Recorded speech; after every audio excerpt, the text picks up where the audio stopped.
Hey guys, before we start, please like and subscribe. Prologue. This is how I survived. I used to think silence was safety. If I didn't speak, I couldn't be heard.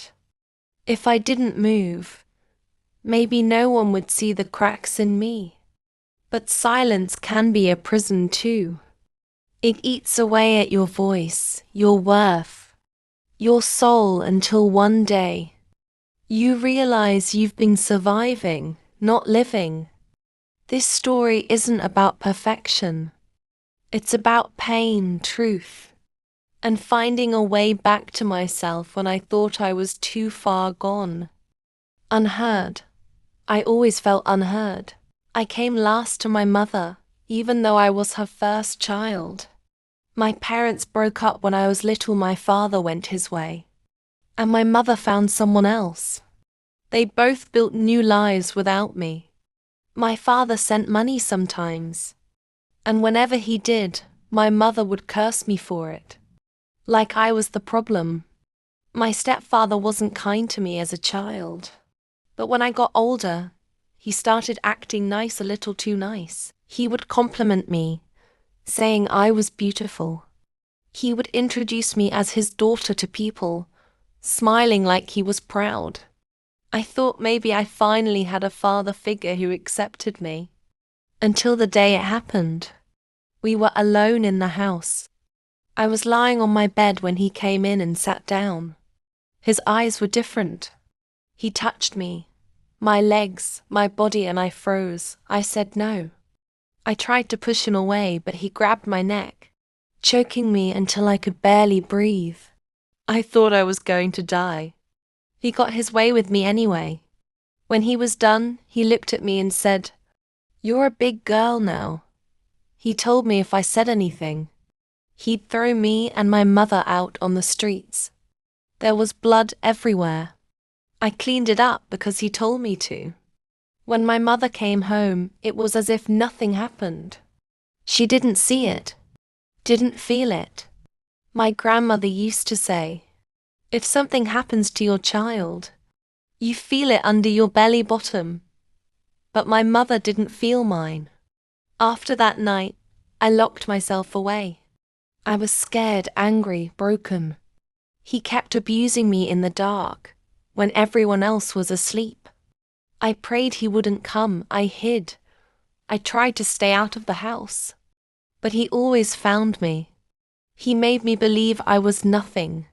When my mother finally left him, I thought it was over.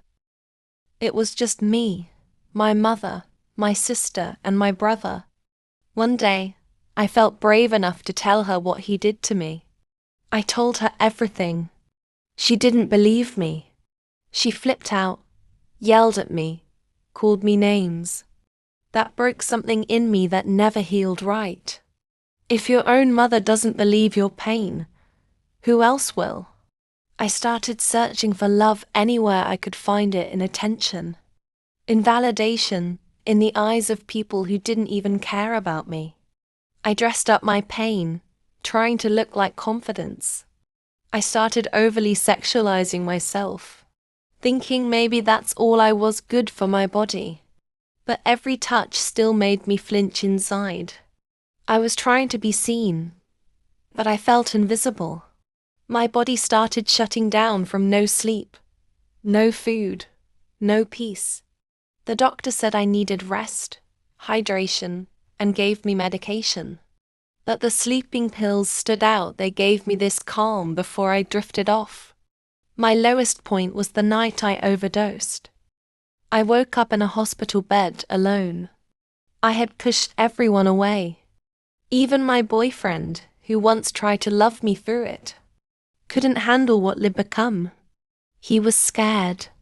He hated what the drugs were doing to me, to us.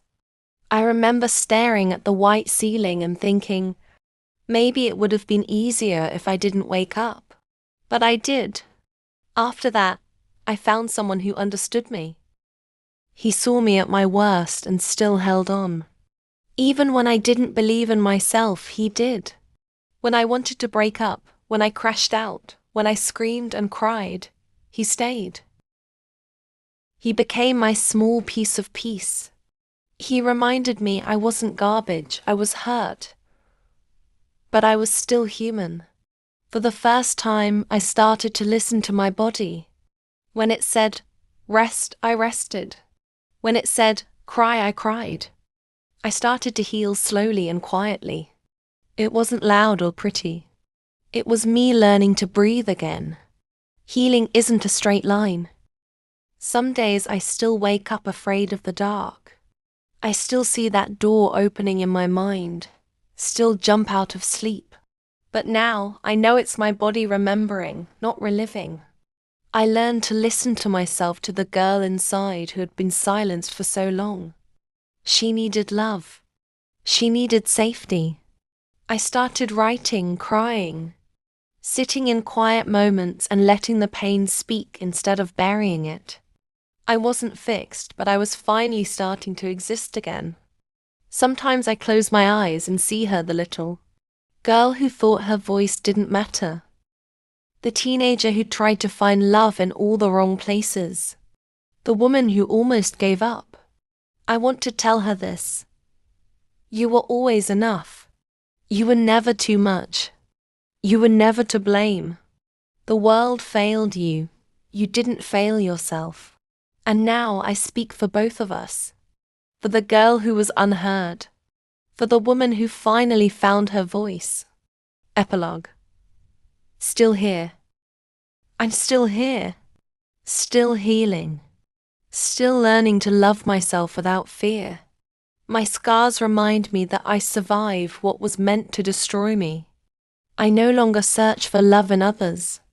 I search for it in peace, in quiet, in the mirror. Some days I cry. Some days I smile. But every day I'm grateful to still be here. Because I am Moonbeam Nat Stories. And I am no longer unheard. About the author. Moonbeam Nat Stories is a young woman whose voice rose from silence. Through her story, she reminds others that healing is possible, that even the most broken heart can learn to beat again. Her words carry truth, resilience, and hope for every survivor still finding their way home to themselves.